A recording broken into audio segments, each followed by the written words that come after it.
Non veg చేసిన వ్యాఖ్యలు ఎంత దుమారం రేగుతున్నాయో మనం చూస్తూ ఉన్నాం. అయితే ఈ నేపథ్యంలోని ముఖ్యంగా నాన్‌వెజ్ బయటకు వచ్చి తను దేవతల్ని ఆ ఉద్దేశపూర్వకంగా నేను అనలేదు. నేను కూడా ఒక హిందువునే అని చెప్పి తన వైపు నుండి సమాధానం ఇచ్చుకుంటున్న పరిస్థితి కనిపిస్తుంది. అయితే ఇది కేవలం తను నిజంగానే రియలైజ్ అయ్యి క్షమాపణ చెప్పినట్లయితే ఎవరికీ అనిపించట్లేదు. కేవలం అన్‌ఫాలో చేస్తున్న కారణంగా ఆయన బయటకొచ్చి భయంతోని వచ్చి సారీ చెప్పడమే తప్ప నిజానికి తన తప్పు తను ఒప్పుకొని సారీ చెప్పినట్టయితే మనకు అనిపించట్లేదు. ఈ మధ్య కాలంలో ప్రతి ఒక్కరికి కూడా దేవుళ్ళని తిట్టడం, పురాణాల గురించి తిట్టడం, లేకపోతే సాంప్రదాయాల గురించి తిట్టడం, ఏదేనంటే ఇది మా ఫ్యాషన్ అని చెప్పడం. ఒకవేళ వాళ్ళకి జరగకూడనిది ఏమైనా జరిగినా, లేకపోతే ఎక్కువ ట్రోల్స్‌కి గురైనా వెంటనే వచ్చి నేను ఆ విధంగా నేను అనలేదని చెప్పి ఒక సారీ పాడేయడం ముఖ్యంగా. ఎందుకు ఈ విధంగా దేవతల మీదకి, దేవుళ్ళ మీదకి, ముఖ్యంగా హిందూ దేవతల్ని ఎందుకు ఈ విధంగా టార్గెట్ చేస్తున్నారో తెలుసుకుందాం. ఇవాళ మనతో పాటు ఐకానిక్ ఆస్ట్రాలజర్ గట్టుపల్లి సురేష్ బాబు గారు ఉన్నారు. నమస్తే అండి. రైట్. నా అన్వేష్ చేసిన మాటలు ఏవైతే ఉన్నాయో ముఖ్యంగా చాలా అంటే అందరూ కూడా తీసుకోని విధంగా ఉన్నాయి. దేవతల గురించి వాళ్ళు రేప్‌కి గురయ్యారు అని చెప్పడం కావచ్చు, లేకపోతే గరికపాటి గురించి మాట్లాడడం కావచ్చు, శివాజీని మాట్లాడడం కావచ్చు. ఒక పబ్లిక్ ప్లాట్‌ఫామ్‌లోని ఒక సెలబ్రిటీ ఏదో ఒకటి ఉన్నట్టు మనం జనాలకి చెప్తే అది జనాల్లోకి ఎలా వెళ్తుంది, వాళ్ళని మనం ఏం మోటివేట్ చేస్తున్నాము, వాళ్ళు ఏ విధంగా తీసుకుంటారు అనేది పక్కన పెడితే సాంప్రదాయాల గురించి, అలాగే కట్టుబాట్ల గురించి, చీర గురించి ఎంత అసభ్యకరంగా మాట్లాడారో మీరు విన్నారు. సో అసలు ఇలాంటి వాళ్ళ గురించి ప్రభుత్వం ఎటువంటి యాక్షన్ తీసుకోవాలి, అసలు ఇలాంటి వాళ్ళు మళ్ళీ పునరావస్తు కాకుండా ఉండడానికి ఎటువంటి చర్యలు తీసుకుంటే మంచిదంటారు? ఇక్కడ మనము సమాజం గురించి మాట్లాడుకున్నట్టయితే చిలికి చిలికి గాలివాన అయిందా అనే విధంగా ఉంటుంది. ఈ చిలికి చిలికి గాలివాన ఎక్కడైందంటే ఎవరు ఏంటి, వాల్యూస్ ఏంటి, రిలేషన్స్ ఏంటి, సనాతన ధర్మం ఏంటి, దానిలో విలువలేంటి అని కూడా సనాతన ధర్మం ఏంటి, దాంట్లో విలువలేంటి అని కూడా ఈరోజు మనం మర్చిపోతున్నాం. ఇకపోతే ఈ అన్వేష్ ఎవరైతే యూట్యూబర్ అన్వేష్ ఉన్నారో ఇతను చేసినటువంటి వ్యాఖ్యలు ఏవైతే ఉన్నాయో ఈ వ్యాఖ్యలు కనుక మనం చూసుకున్నట్టయితే, మనం పరిగణలో తీసుకున్నట్టయితే కనుక ఈ రోజుల్లో చాలా వరకు మనం చూస్తున్నాం. చిన్న చిన్న విషయాలకు కూడా పబ్లిసిటీ చేసుకోవడం చాలా ఇదైపోయింది. ఒక ఏదైనా మూవీకి రివ్యూ లాగా ఎవరైతే పేరు ప్రఖ్యాత కావాలనుకుంటారో, ఈజీగా మనీ రావాలనుకుంటారో, ఈజీగా నాకు పేరు రావాలనుకుంటారో వీరంతా కూడా సినీ ప్రక్రియ ప్రకారంగా చూసుకున్నట్టయితే వారికి పేరు రావడం కోసం ఏదో ఒక చిన్న రకమైన సబ్జెక్ట్ తీసుకోవడం, అసలు వారికి నోటికి వచ్చినట్టుగా మాట్లాడడం. నిజంగా మనం పెట్టుకోవాల్సింది ఏంటంటే ఈ యొక్క మాధ్యమాలు ఏవైతే ఉన్నాయో ఈరోజు మోడర్న్ ట్రెండ్లో వచ్చినటువంటి మాధ్యాలు ఏవైతే ఉన్నాయో వీటికంటూ ఒక నాగరికత తీసుకురావాలి. ఏదైతే టోల్ ఉండాలో ఇప్పుడు మనకి ఈ మధ్యన కొన్ని యాప్స్ క్లోజ్ చేసేస్తున్నారు. అలానే ఎవరైతే ఇలాగ వ్యాఖ్యలు చేస్తున్నారో వీరి ఛానలే కాదు, వీరిని కూడా రెండోసారి మైక్ ముందుకు కానీ మీడియా ముందుకు కానీ రానికుండా తీసుకురావాలి. ఈరోజు హిందువులు అన్నాడు, రేపటి రోజున ఇంకొక మతాన్ని అంటాడు. ఇక్కడ అసలు వ్యాఖ్యలు దేని గురించి వచ్చినాయి? అలా కదండి. ఇప్పుడు ఇక్కడ అసలు దేని గురించి సమాజంలో వచ్చేసింది? ఎక్కడ శివాజీ గారు అన్నటువంటి మాటకి ఫస్ట్ వచ్చినటువంటి చిన్న చిన్న హీరోయిన్స్ మాట్లాడారు, వాళ్ళది అయిపోయింది, క్యూర్ అయింది. కమిషన్ సైతం కూడా మాట్లాడున్నారు, లేడీ స్త్రీ కమిషన్ సైతం కూడా మాట్లాడినట్టున్నారు, క్లియర్ అయిపోయింది. మళ్ళీ ఇతనికి ఈ రోజు లేచినాడు ఇతను. ఇప్పుడు అదంతా మ్యాటర్ క్లోజ్ అయిన తర్వాత ఈరోజు నిద్రలేచారా ఇతను? ఈరోజు నిద్రలేసి మాట్లాడారా? ఈరోజు నిద్రలేసి మాట్లాడాడు ఇతను ఏమన్నా? అయితే ఈరోజు ఆలోచించాడా? ఈరోజు గ్రహించుకున్నాడా? సరే పోనీ ఇతను ఏం మాట్లాడాడు? అసలు ఇతను హిందువేనా? ఒకటి హిందువు అయినా కాకపోయినా వేరే మతస్థుడైనా కూడా అతని యొక్క మతం గురించి పక్కన పెడితే కనుక ఇతను అసలు దేనికి మాట్లాడాడు ఇంత? ఇప్పుడు హిందూ దేవుళ్ళది ఉన్నది, ఎవరిని అన్నారండి ఆయన? ద్రౌపదిని అన్నారు, సీతాదేవిని అన్నాడు, శారీస్ గురించి మాట్లాడు. లేస్తే బ్యాంకాంగుల్లో గోవాలో తిరిగేటువంటి పర్సన్ కూడా మన హిందూ దేవతల గురించి మాట్లాడుతూ ఉంటే అది ఇతను అన్వేష్ ఎవరైతే ఉన్నారో నాకు తెలిసినంతవరకు ఇతను హైబ్రిడ్ అని నేను అనుకుంటున్నాను. హైబ్రిడ్ బ్రీడ్ అని ఉంటుంది. ఇతను హైబ్రిడ్ బ్రీడ్ అని నేను అనుకుంటున్నాను. అంటే తనకంటే ఏమి వాల్యూస్ లేవు. మనం ఉచితార్థంగా మనం అనలేం కదా, తనలాగా మనకి తేడా ఉంది కదా మనకి. ఇంకోటి ఏంటంటే ఈ రోజుల్లో గురువు దైవం అని ఉంటుంది, తల్లిదండ్రి గురువు దైవం అంటారు. అలాంటి గురువులు ఈ రోజుల్లో చెప్పేవాళ్ళు లేరండి. డబ్బులు పోయినా వినేవాళ్ళు లేరు, చెప్పేవాళ్ళు లేరు. అలాంటిది ఏదో ఒక గరికపాటి గారు లేకపోతేనో ఇంకా మనకి నేను చెప్పేవాళ్ళు చాలామంది గురువులు ఉన్నారు ఈ రోజున. ఇలాంటి గురువులను కూడా అనేటువంటి పరిస్థితి ఏర్పడిందంటే మన భారతదేశం చేసుకున్నటువంటి దౌర్భాగ్యతనం. అరే బాబు వినరా బాబు మంచిదంటే దాన్ని వినకపోగా మళ్ళీ మాట్లాడడం, బ్లేడ్ అని చెప్తున్నాడు, ఏదేదో మాట్లాడుతున్నాడు. అసలు తనకి పిచ్చెక్కిందా, లేదా అతను తిరిగేటువంటి గోవా ప్రదేశాల్లో తిరుగుతాడు కాబట్టి డ్రగ్స్ ఎక్కువైపోయేసి మతి స్థిమితం పోయిందా అనేది తనకి తానే తెలుసుకోవాలి. ఈరోజు అతను అన్నాడు అని చెప్పి తను వదిలేస్తే రేపటి రోజున ఇంకెవరినైనా అనొచ్చు, తల్లిదండ్రులు కూడా అనొచ్చు, మీరు అసలు నా తల్లిదండ్రులు కాదేమో, నేను ఎవరికో అనాగరికి పుట్టినానేమో, లేకపోతే వేరే విదేశాల్లో పుట్టినానేమో, అసలు మనిషికి పుట్టలేదేమో అని కూడా అంటాడేమో. ఒకవేళ నిజంగా అంతే కదా, నేను మనిషికి పుట్టలేదేమో, ఒకవేళ ఏదో రకమైనటువంటి జంతువులు కలిస్తడం వల్ల పుట్టానేమో అని కూడా అనుకుంటాడేమో. ఎందుకంటే వాళ్ళకి మైండ్ స్థిమితం అనేది లేకపోవటం. ఎందుకంటే ఈ రోజుల్లో గురువు అనేది భారతదేశానికి చాలా ముఖ్యం. ఎంతోమంది విలువలు తెలియక, తల్లిదండ్రులు బోధన చేయలేక, ఫ్రెండ్షిప్ చేయలేక పిల్లలతోనూ ఎంతోమంది చనిపోతూ ఉన్నారు. ఇంకొకటి మాట్లాడారు ఆయన, అన్వేష్ గారు ఇంకోటి మాట్లాడారు. ఆయనకి బుర్రలేదు, మనకుంది కాబట్టి ఆయన్ని గౌరవిద్దాం. అన్వేష్ గారు ఇంకోటి మాట్లాడారు, అదేంటంటే హిందూ ఆడపిల్లని హింసించినారు అని. హిందూ ఆడపిల్లలే కాదు, అనేక రకాలైనటువంటి సమాజంలో ఎన్నో రకాలైన ఆడపిల్లల్ని హింసిస్తూ ఉన్నారు. అది ఎందుకు హింసిస్తున్నారు అంటే, ఒకటి ఇక్కడ ఎన్నో రకాల కారణాలు ఉంటాయి. అక్కడ ఒకటేనే కాదు, ఇక్కడ మనం వెళ్ళేటువంటి రూట్ కావచ్చు, ఎంచుకునే మార్గం కావచ్చు, ఆ నాగరికత కావచ్చు, మనం మాట్లాడే తీరు కావచ్చు, వాళ్ళ అదృష్టం కావచ్చు. ఎన్నో రకాలైనటువంటి తల్లిదండ్రులు పెద్దలకి చెప్పిన పిల్లలకి కనుక పెద్దలు చెప్పి ఉంటే కనుక ఆ రేప్ చేసేవాళ్ళు, తీసుకుపోయి మానభంగం చేసేవాళ్ళు, తీసుకుపోయి అమ్మేసేవాళ్ళు, వాళ్ళు అలా తయారవ్వరు కదా. ఇలాంటి వాళ్ళు ఉండి రెచ్చగొట్టి మీడియా దొరికింది కదా, యూట్యూబ్లో ఉన్నాయి కదా అని చెప్పేసి మాధ్యమాలు పెట్టడం ద్వారా వీడిని నమ్మేసి వీడు పెట్టేటువంటి వీడియోస్ బ్యాంకాంగ్ ఇలా ఉంది, గోవాలు ఇలా ఉంది అంటే వీడే చెడగొడుతున్నాడు చాలామందిని. అంతే కదండి. ఇప్పుడు ఉన్నటువంటి సమాజానికి ఏం కావాలండి? చెడిపోయే తత్వం ఎక్కువ ఉంటుంది కాబట్టి వారిని ఎంతవరకైతే మనం చేయాలో, ఎంతవరకైతే మనం ఇది చేయాలో, పిల్లలకి నాగరికత నేర్పేటువంటి వీడియోలు పెడితే చాలామంది ఇది ఉంటుంది. నువ్వు ఎలా చెడిపోవాలో పెడుతున్నావు కాబట్టి ఖచ్చితంగా అలా విధంగా చెడిపోతానికి వస్తున్నారు. ఇప్పుడు నువ్వు సీతాదేవిని అన్నావు, ద్రౌపదిని అన్నావు, వాళ్ళ స్టోరీలు మీకు ఏం తెలుసు? వాళ్ళ కథ నీకేం తెలుసు? బ్యాంకాంగ్లో ఉండేటువంటి హీరోయిన్స్ గురించో, బ్యాంకాంగ్లో ఉండేటువంటి అక్కడ మసాజ్ సెంటర్ల గురించో, లేకపోతే బ్యాంకాంగ్లో ఉండేటువంటి పద్ధతుల గురించి నువ్వు చెప్పగలుగుతావు, గోవాలో ఉండే వాటి గురించి చెప్పగలుగుతావు. మరి మీ అమ్మగారు, మీ నాన్నగారు, మీ చెల్లిగారు ఉంటే వారిని అడిగితే చెప్తుంది. వారికి ఇష్టం వచ్చినట్టు వారు వేసుకుంటారని చెప్పి మాట్లాడినటువంటి అన్వేషు ఇక్కడ మీ మాధ్యమం చెప్తా ఉన్నాను.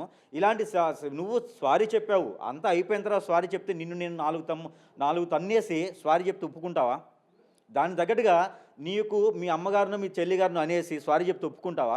సమాజంలో అనేక రకాల మతాల గురించి మాట్లాడావు నువ్వు ఈ రోజున. అసలు నువ్వు సమాజంలో ఉన్నావా? నేను ఖచ్చితంగా ప్రశ్నిస్తున్నాను నిన్ను. నువ్వు సమాజంలో ఉన్నావా? గురువుల్ని మాట్లాడేటువంటి పరిస్థితి నీకు వచ్చిందంటే నువ్వు ఎంత దిగజారిపోయావు? అసలు నువ్వేం తెలియజేయాలనుకుంటున్నావు? ఇప్పుడు శివాజీ గారు మాట్లాడారు, గరికపాటి గారు మాట్లాడారు అంటే శివాజీ గారు మాట్లాడిన దానిలో తప్పు ఏముందని మీరు చెప్పగలుగుతారు? నువ్వు బ్యాంకాంగ్లో కాదు, భారతదేశంలో ఉండి మాట్లాడగలిగితే, లేదు ఆంధ్రప్రదేశ్లో ఉండో, తెలంగాణలో ఉండో, విరు రాష్ట్రాల్లో భారతదేశంలో ఉండి మాట్లాడు. నువ్వు ఇక్కడ సమాజం గురించి నువ్వు తెలుసుకో. ఇక్కడ ఏమున్నాయి? మనకు ఒక నాగరికత ఉంది, మనకు ఒక పట్టింపులు ఉన్నాయి, మనకు పద్ధతి ఉంది, మనకు సనాతన ధర్మం ఉంది, మనకు కొన్ని వాల్యూస్ ఉన్నాయి, రిలేషన్షిప్లు ఉన్నాయి. ఇప్పుడు మరి నీకు తల్లి చెల్లి తేడా లేదా? నీకు భార్యకి మరదలకి తేడా లేదా? మరి అందరికీ కూడా అట్లే ఉంటుంది కదా. నువ్వు అన్న దాంట్లో ఒకటి వాస్తవం ఉంది. బ్లేడు రూపాయి కాదు, ఈ రోజుల్లో రేటు పెరిగింది. నీ వీడియోలో బ్లేడు రూపాయి అని చెప్పి మాట్లాడావు, బ్లేడు రేటు పెరిగింది అంటే ఆ రోజుల్లో నువ్వు కోసుకున్నట్టున్నావు. రూపాయి బ్లేడ్ ఉన్నప్పుడు నువ్వు కోసుకున్నట్టున్నావు. ఇంకోటి, వేరే వాళ్ళని చూస్తే వ్యామోహం అని చెప్పి మాట్లాడావు. వ్యామోహం ఎక్కడొస్తుంది? నీకు వచ్చింది కాబట్టి బ్యాంకాంగ్లో తిరుగుతున్నావు ఒడ్డుల చుట్టూలా. నీకు ఏ విలువలు లేవు కాబట్టి, నీకు తల్లికి పెళ్ళానికి చెల్లికి తేడా లేదు కాబట్టే నువ్వు బ్యాంకాంగ్ చుట్టూ తిరుగుతున్నట్టున్నావు. కాబట్టే నువ్వు హిందూ మహిళలని లేదా వేరే మతస్థుల మహిళల గురించి మాట్లాడావు. మహిళలు అంటే దేవతలతో పోలుస్తారు. ఆహా అందంగా ఉంది అంటే గుళ్ళోకి వెళ్ళి కూడా మనం దేవత అందంగా ఉందని మాట్లాడుకుంటాం. ఆ దేవతకి దిష్టి తగలకూడదని హారతి ఇస్తాం.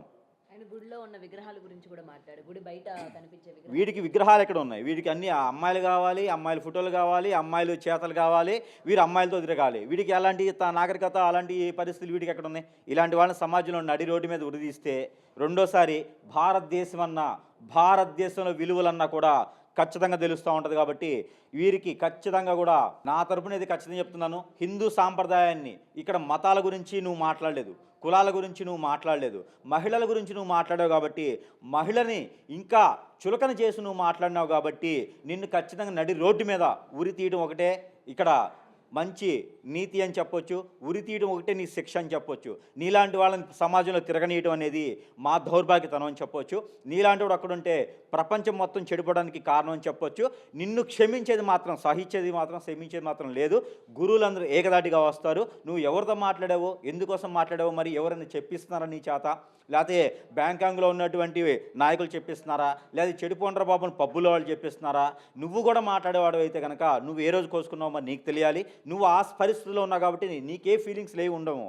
నీకు ఏ ఫీలింగ్స్ లేవేమో, నువ్వు మనిషికి పుట్టి ఉంటే ఫీలింగ్స్ ఉంటాయి, నీకు నాగరికత తెలియదేమో. కాబట్టి తస్మా జాగ్రత్తగా ఉండాలని ఈ సందర్భంగా తెలియజేసుకుంటా ఉన్నాను. హిందూ మహిళలు చాలా గొప్పవాళ్ళు. ఇక సమాజంలో మంచి ఎంత ఉందో చెడు కూడా అంతే ఉంది. కాబట్టి చెడుకెళ్ళి మనం ఓటు వేయం. కాబట్టి ఇక సమాజంలో ఆడపిల్లలు చెడిపోతున్నారు అంటే అది ఆడపిల్లలు జాగ్రత్తగా ఉండాలి. వారు వేసుకునే అంగవైకల్యంగా కాదు, వారు వేసుకునే బట్టల వరంగా కాదు, వారు వేసుకునే దౌర్భాగ్యతనంగా కాదు, ఎవరికి నచ్చినట్టు వారు ఉండటం మన భారతదేశ సాంప్రదాయం. కాబట్టి ఇక్కడ మనం ఏం మాట్లాడుతున్నామంటే భారతదేశంలో ఉంటేనే కదా, మీకు దొరికితేనే కదా వేసుకుంటున్నారు. నేను ఒక వీడియోలో మీకు ఆ సందర్భంగా చెప్పున్నాను. ఏదైతే ప్రభుత్వాలు చొరవ చేసుకొని ఏదైతే భారతదేశంలో సాంప్రదాయబద్ధంగా ఉండేటువంటి వస్త్రాలకి మీదే అక్కడ జీవో రిలీజ్ చేస్తే విదేశీ వాళ్ళని వాడుకోకూడదు, మొన్న ఈ మధ్యన చైనా వస్తువులు వాడుకోకూడదని చెప్పేసి మనకు జీవో రిలీజ్ చేశారు. అయినా మళ్ళీ వాడిస్తూనే ఉన్నారు. కానీ ఇలానే మనకి భారతదేశంలో ఒక జీవో రిలీజ్ చేయాలి. ప్రభుత్వాలు చొరవ చేసుకొని ఇలాంటి దరిద్రం ఉండా కొడుకులు మళ్ళీ మాట్లాడకుండా, సమాజం మీద స్త్రీల మీద మాట్లాడకుండా ఉండాలంటే కనుక ప్రభుత్వాలు చొరవ చేసుకొని, కేంద్ర ప్రభుత్వాలు చొరవ చేసుకోవాలి. రాష్ట్ర ప్రభుత్వాలు చేసేది ఏమీ లేదు. కేంద్ర ప్రభుత్వం చొరవ చేసుకొని ఒక జీవో రిలీజ్ చేసి భారతీయులు వస్త్రధారణ మీద ఒక జీవో రిలీజ్ చేసి పబ్బులు, బార్ అండ్ రెస్టారెంట్ల మీద ఒక జీవో రిలీజ్ చేయాలి. ఎలాగ సాంప్రదాయ వస్తువులు ఆలయాలకు వెళ్ళాలో అలాంటి చెడిపోయే దగ్గర కూడా ఒక సాంప్రదాయ వస్తువులు బయట ఉండేటప్పుడు సమాజంలో ఎలా ఉండాలి, నాడు గోడల మధ్యన ఎలా ఉండాలి అనేది ఒక సాంప్రదాయబద్ధమైనటువంటి జీవో రిలీజ్ చేయాల్సిందిగా ఈ మనవి చేస్తానని సందర్భంగా. అలానే జీవో ఎలా ఉండాలంటే విదేశీ వస్త్రాల గురించి కానీ, విదేశీ ఫ్యాషన్ గురించి కానీ మన భారతదేశంలో ఉండడానికి లేదు. మన రామాయణ కాలంలో, భారతం కాలంలో మీ దరిద్రముడకులు చూసారో లేదో కానీ ఈ అన్వేషణ లాంటి వాళ్ళకి ఏం తెలుస్తుందో తెలియదు, నాకు తెలియదు. కానీ గురువులు అంటే మాత్రం క్షమించేది లేదు. ఇక మీకు గురువులు కూడా లేకపోతే చెప్పే నాదుడు, చెప్పేవారు కూడా మీకు ఉండడు. దరిద్రంగా మీకు మీరే పెట్రోల్ పోసుకొని పోతారు. ఎందుకంటే కనుక గురువు లేని సమాజం వ్యర్థం, తల్లిదండ్రులు లేనటువంటి జీవనం వ్యర్థం, వాళ్ళని పోషించలేనటువంటి నీ కర్మ వ్యర్థం. కాబట్టి నీకు పోయే కాలం వచ్చింది. కాబట్టి ఇలాంటి మాట్లాడే కనిపిస్తుంది. కాబట్టి ఈ సందర్భంగా ఖచ్చితంగా ప్రభుత్వాలు చొరవ చేసుకొని ఇలాంటి దరిద్రముండా కొడుకులను అయితే మాత్రము ఖచ్చితంగా శిక్షించాల్సిందే. మరొక మారి గురువునన్నా, తల్లిదండ్రులన్నా, సమాజాన్ని గౌరవించకపోయినా, ఎదుటి వాళ్ళని దురుసుగా మాట్లాడినా కూడా వాళ్ళని ఖచ్చితంగా శిక్షిస్తే మాత్రమే మళ్ళీ మనకి కొన్ని రాష్ట్రాలు చూసి, కొన్ని దేశాలు మనం చూస్తుంటాం. గల్ఫ్ కంట్రీస్లో ఇలాగ నోరిప్పి మాట్లాడితే అక్కడికక్కడే నాలుగు కోసేస్తారు. అలాంటిదే మన సమాజంలో రావాలి. మరోటి సందర్భంగా నాయకులు కూడా మాట్లాడే తీరుని మార్చుకోవాలి, నాయకులు కూడా మాట్లాడే పద్ధతిని మార్చుకోవాలి. అలాంటి పద్ధతులు లేకపోతే కనుక ఇక్కడైతే ఈ అసెంబ్లీలోనో మాట్లాడిన పద్ధతిలో వాళ్ళు కూడా బట్టల మీద మాట్లాడటం కూడా చాలామంది చూస్తూ ఉన్నాం. ఈ సెలబ్రిటీస్ కూడా వాళ్ళ ఇష్టం, వాళ్ళు బ్రతకడానికి చేసుకునేటువంటి విధి విధానాలు. కాబట్టి నువ్వు బ్రతికేటువంటి తీరుని, నీ యొక్క పర్సనల్ విషయాన్ని ఎవరు ఎంటర్ అవ్వరు. ఇంకొకళ్ళ విషయాల్లో తలదూరిస్తే మాత్రం ఖచ్చితంగా తల తీస్తారు, తలలో ఉన్నటువంటి నాలిక తీస్తారు. కాబట్టి నీకేదన్నా త్వరగా ఏదైనా మంచి డాక్టర్ ఉంటే లేదా చెప్పు, సైకాలజిస్ట్ మంచి వాళ్ళు ఉన్నారు నా దగ్గర, లేదంటే ఎక్కడైనా చూపించుకుంటే నీకు ఆ రోగం తగ్గుతుంది. ఇలాంటి వాళ్ళని సైకాలజిస్ట్ డాక్టర్ కూడా మంచి వాళ్ళు దొరకనట్టున్నారు ఈ రోజున. లేకపోతే మట్టిలో పూడ్చిపెడితేనో నీకు రోగం జబ్బు తగ్గేటట్టుంది. లేకపోతే ఒక క్లిప్ దొరుకుతుందట, అది ముక్కుకు పెట్టుకుని నోటి పెట్టుకుని మొత్తం ప్లాస్ట్ చేసుకుంటే ఆ జబ్బు తగ్గుతుంది. ఇలాంటి మీకు ఒక అన్వేషు ఇది సందర్భంగా అయితే గురువుని అనేది మాత్రం సహించేది లేదు. గురువుని అనడం, గురువు లేకపోతే నువ్వెక్కడికి వెళ్ళొచ్చావు, నీకు నాగరికత ఎక్కడ ఉంది? మరి నువ్వు కూడా ఇప్పేసి తిరగవచ్చు కదా బ్యాంకాంగ్ రోడ్లలో. అదే చేస్తున్నావు కదా. ఆడపిల్లలు కూడా వాళ్ళు ఇష్టం వచ్చిన బట్టలు వాళ్ళు వేసుకొని తిరుగుతారు. మీరెవరు చెప్పడానికి అన్నట్టు కూడా అన్వేష్ అడగడం జరిగింది. తప్పు లేదు. ఆ విషయంలో మాత్రం నేను అన్వేష్కి ఓటు వేయట్లేదు. కానీ ఎందుకంటే వారికి నచ్చినటువంటి సమాజంలో వారు ఉన్నా అంటే ఇక్కడ ముఖ్యంగా తల్లిదండ్రుల యొక్క బాధ్యత కూడా ఇక్కడ మనకు గుర్తు చేశాడు అన్వేష్. ఈ సందర్భంగా ఏదైనా సరే వాడు గుర్తుపెట్టుకోండి, మనకి చెడు అనేది ఇప్పుడు తులసి వనంలో గంజావనంలాగా ఒకడు వస్తే ఆ గంజావనాన్ని మనం చూస్తాం. కాబట్టి వీడు గంజావనంలాగా వచ్చాడు. కాబట్టి వీడి వల్ల మనం ఒక నీతిని నేర్చుకోవాలి. వీడు చెప్పడం వల్ల మనం ఒక నీతిని ఖచ్చితంగా నేర్చుకోవాలని చెప్తున్న ఈ సందర్భంగా. ఎందుకంటే కనుక మనం ఎలా ఉండకూడదో తెలియజేశాడు. ఇది ఒక మంచి పని చెప్పొచ్చు. వీడికి ఊరేసినా పర్లేదు, కానీ ఒక మంచిది మనం నేర్పడానికి చేస్తున్నాడు. ఎందుకంటే అన్వేష వల్ల తల్లిదండ్రులు బాగా గుర్తుపెట్టుకోండి, పిల్లలు ఎలా ఉండాలి. ఈ రోజులో కో లివింగ్ హాస్టల్స్ అట.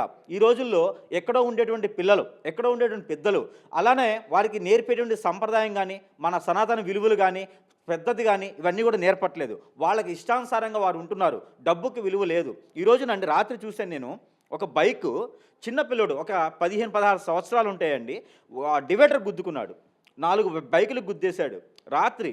ఇలానే ఎంతో వాళ్ళ పెద్దలకి ఆ బండి ఇప్పియకపోతే వాడు ఆటోలోనూ బస్సులోనే వెళ్ళేవాడు, వాడు చచ్చేవాడు కాదు. అలా లేదు కాబట్టి తల్లిదండ్రులు కూడా బాధపడతా ఉన్నారు. కాబట్టి మీరు పిల్లలకి చెప్పేటువంటి పద్ధతి నేర్చుకోండి, లేదా గురువు దగ్గరికి పంపించండి. ఈ అన్వేష్ చెప్పాడు కదా, ఇంకో దరిద్రుడు ఎవడో చెప్పాడు కదా, ఇంకోడెవడో వస్తాడు ఒకడు, వాడు అమ్మవారి దగ్గర పూజిస్తాను, నేను నాన్ వెజ్తో యజ్ఞయాగ హోమాలు చేస్తానంటాడు. వాడు ఏం మనిషి నాకు అర్థం కాదు. మనిషికి పుట్టాడో ఇంకోటి పుట్టాడో నాకు అర్థం తెలియట్లేదు. ఏం మనుషులండి బాబు మీరు? అసలు ఏం చేస్తున్నారు సమాజంలో? ఎవరికి ఏం పబ్లిసిటీ కావాలో నాకు అర్థం కావట్లేదు. అసలు మీకు ఏం కావాలో తెలియట్లేదు. ఎంతమంది నాశనం చేయాలనుకుంటున్నారు మీరు? ఎన్ని సమాజాలు నాశనం చేయాలనుకుంటున్నారు? హిందూ ధర్మం ఏమైపోతుంది? ఎంతోమంది నాయకులు వచ్చినా, ఎంతోమంది గురువులు వచ్చినా మీరందరూ ఏం చేస్తున్నారు? మీరందరూ పబ్లిసిటీ కోసం చేస్తున్నారా, డబ్బు కోసం చేస్తున్నారా, ఎవరిని నాశనం చేసినట్టు చేస్తున్నారు? అసలు దేనికి కావాలి మీకు? ఏదైనా విదేశీలోకి వెళ్ళేసి తాలిబాన్లాగా మీరు కూడా ఏదైనా నేర్చుకుని వచ్చారా గ్రంథాలు? తాలిబాన్లాగా మీరు కూడా ఇట్లాగా చాప కింద నీళ్ళ తయారయ్యాలి భారతదేశంలో? ఏంట్రా బాబు మీరు? అసలు మనుషులా కాదా మీరు? అసలు హైబ్రిడ్ మనుషులు మీరేమన్నా? గ్రహాంతర భాషలో గ్రహాలు పుట్టినారా మీరు? అసలు ఏం చేద్దాం అనుకున్నారు సమాజాన్ని? అసలు హిందూ ధర్మం ఏంటి? మీరు చేసేది ఏంటి? ఇక మీడియా ఉంది కాబట్టి నేను నోరు ఇప్పలేకపోతా ఉన్నాను కాబట్టి విడిగా కనిపిస్తే మాత్రం అంచత్ మీ అందరినీ కూడా నిలబెట్టి ఉరి తీయాలి మీ అందరినీ కూడా. ఎందుకంటే దేవుళ్ళ పేరు చెప్పుకొని, దేవుళ్ళ విగ్రహాలు చెప్పుకొని ఏం చేస్తున్నారు మీరు సమాజంలో? అసలు మీరు మనుషులేనా? ఈ సందర్భం తెలియజేస్తున్నా. అసలు మీరు మనుషులకు పుట్టిన వాళ్ళేనా, లేదా గ్రహాలకు పుట్టారా? అన్వేషు, ఈ సందర్భం చెప్తా ఉన్నాను, గురువుల్ని మాత్రం అంటే ఒప్పుకునేది లేదు. గురువులు లేకపోతే నువ్వు ఎక్కడున్నావు? ఇంకో విషయం, మీ తల్లిదండ్రులు నువ్వు కన్నారంటే ఒక గురువు సహాయ సత్కారాలతో ఎలా జీవించాలి, ఎలా కాపురం చేసుకోవాలో ఉంటేనే నువ్వు పుట్టుంటావు. హైబ్రిడ్ అయితే కాదు కదా. ఏమో నాకు హైబ్రిడ్ అనిపిస్తూ ఉంది. కాబట్టి నిన్ను అనాలనే ఇది లేదు. నీ వల్ల మాకోట బుద్ధి వచ్చింది, నీ వల్ల మాకోటి తెలిసి వచ్చింది. ఏమిటంటే కనుక ఎలా బ్రతకకూడదు అనేది తెలియజేసావు. నువ్వు బ్యాంకాంగ్లో తిరుగు, నువ్వు ఇక్కడ ఉండబాకు. ఇక్కడ ఉంటే ఖచ్చితంగా నేను కొడతారు. కాబట్టి నీ వీడియోస్ కోసమో, నీ యొక్క పబ్లిసిటీ కోసమో అనేకమైనటువంటి విషయాల్లో మాత్రం తలదూచుకుంటే నువ్వు ఎక్కడైనా తలదూచుకో. సమాజం గురించి మంచి మాట్లాడు, నీకు చేతనైతే 10 మందిని మార్చు. అంతేగనక ఇలాంటి విషయాల్లో మాత్రం తలదూచుకొని అనవసరంగా నువ్వు ఏదో పబ్లిసిటీ చేసుకోవాలని మాత్రం చేయకోకు. ఇక ఈ సందర్భంగా ఏంటంటే గురువుల్ని అనడం అనేది దౌర్భాగ్యతనం, వాడు చేసుకున్నటువంటి కర్మ అని చెప్పొచ్చు. ఇకపోతే ప్రభుత్వాలు జీవో రిలీజ్ చేయాలి. అది ఎలా అంటే కనుక విదేశీ వస్తువులు, విదేశీ అలంకరణ మనకొద్దు. అలా వేసినట్టయితే కనుక ఒక రోడ్డు మీద ట్రాఫిక్లో హెల్మెట్ లేకపోతే ఫైన్ వేస్తున్నారు, ఆ సిగ్నల్ దాటితే ఫైన్ వేస్తున్నారు, రాంగ్ రూట్లో వెళ్తే ఫైన్ వేస్తున్నారు. అదేవిధంగా సనాతన ధర్మాన్ని పాటించేటువంటి వస్త్రాధారణ లేకపోతే కూడా ఫైన్ వేయండి. నిలబడిన దగ్గర, కనిపించిన దగ్గర ఫైన్ వేయండి.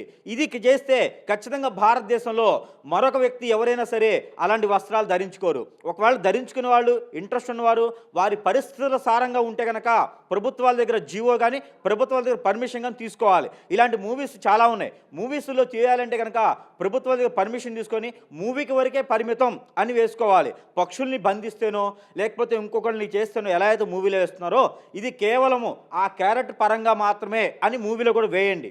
అంతేగనక అప్పుడు సమాజం బాగుపడుతుంది. ఇంకో విషయం, ఈ సందర్భంగా మనకి పబ్బులను, బార్ రెస్టారెంట్లు, డ్రగ్స్ అని లేకపోతే అప్పుడు సమాజం బాగుపడుతుంది. ఇంకో మాట ఈ సందర్భంగా ఏంటంటే కనుక ఈ యొక్క ఆడపిల్లల్ని హింసించడం, ఆడపిల్లల్ని తీసుకుపోవడం అనేది ఇక్కడ మీకు హిందువులు కాదమ్మా, చిన్న బుజ్జినైనా హిందువులు ఒకటే కాదు, మతాలకు సంబంధం లేదమ్మా. ఇది ప్రతి ఒక్కళ్ళు మగోళ్ళే ఉన్నారు, పుట్టిన వాళ్ళంతా మగోళ్ళే. నువ్వు కాకపోయి ఉండొచ్చు, ఆ రూపాయి బిల్లు నువ్వు ఉపయోగించుకున్నట్టు ఉండొచ్చు, ప్రతి ఒక్కళ్ళు మగోళ్ళే ఉన్నారు. ఇక్కడ ఏమవుతుందంటే ఇక్కడ ఎన్నో రకాల మతస్థులు కాదమ్మా, ఎన్నో రకాలైన సంఘాలు ఏర్పడి ఏ పని బాట లేనట్టు గాలిన వాళ్ళందరూ ఏర్పడేసి, నీలాంటి యూట్యూబ్లను పెట్టుకునే వాళ్ళందరూ ఏర్పడేసి వాళ్ళంతా కూడా ఏం చేస్తున్నారంటే కనుక గాలికి తిరిగి వాళ్ళందరినీ తీసుకొచ్చి కూడబలుకొని కూర్చోబెట్టుకొని వారికి ఎన్నో రకాల విషయాలు చెప్పి హిందూ ఆడపిల్లని, ముస్లిం ఆడపిల్లని, క్రైస్తవ ఆడపిల్లని కాదు, ఆడపిల్లల్ని అయితే చాలు వాళ్ళని తీసుకెళ్ళేసి డ్రగ్స్, బాగా గుర్తుపెట్టుకోండి, ఇదే మరుగుమందని డ్రగ్స్ ఇస్తూ వాళ్ళ బాడీ మొత్తం డ్రగ్స్కి బానిసలు చేస్తూ వేరే రకంగా తీసుకుపోయేసి వాళ్ళని ఏదో విధంగా అమ్ముకోవటమా, వేరే విధంగా వాడుకోవటమా, నీలాంటి బ్యాంకాంగ్ తిరిగేటువంటి పిచ్చోళ్ళు వేరే రకంగా అమ్ముకోవటమా, వేరే రకంగా వాడుకొని రోడ్డు మీద పడేస్తూ ఉన్నారు. ఆ డ్రగ్స్కి బానిసైనటువంటి మహిళలు వారే కావాలంటున్నారు. ఇది మరుగుమందు కాదు, మంత్రం కాదమ్మా, డ్రగ్. కాబట్టి ప్రభుత్వాలు ఎంత కూడా దీన్ని మనకి వేస్తున్నాయి, ఒక్కు పాదం మోపుతున్నాయి, కానీ కూడా నీలాంటి దరిద్రులు డ్రగ్స్ ఇంకా బానిసైపోతున్నారు, డ్రగ్స్కి బానిస చేస్తూ ఉన్నారు, డ్రగ్స్ని ఇంకా పెంచి పోషిస్తూ ఉన్నారు. కాబట్టి మంచి విషయాలు చెప్పండి, మంచి విషయాలకి సపోర్ట్ చేయండి. మీరు కూడా మంచి విషయాలు తీసుకొని రండి, మేమందరం సపోర్ట్ చేస్తాం. అంతేగాని ఇలాంటి విషయాలు మాత్రం తలదూచుకొని అనవసరంగా ప్రాణాల మీదకి తెచ్చుకోవద్దు, అనవసరమైనటువంటి కాంట్రవర్సీకి వెళ్ళేసి తల్లిదండ్రులను బాధ పెట్టొద్దు, గురువుని అసలుకే బాధ పెట్టొద్దు. ఇది నీకు పోయే కాలం అని చెప్పుతాం ఈ సందర్భంగా అయితే. For more videos like this, subscribe Big TV channel.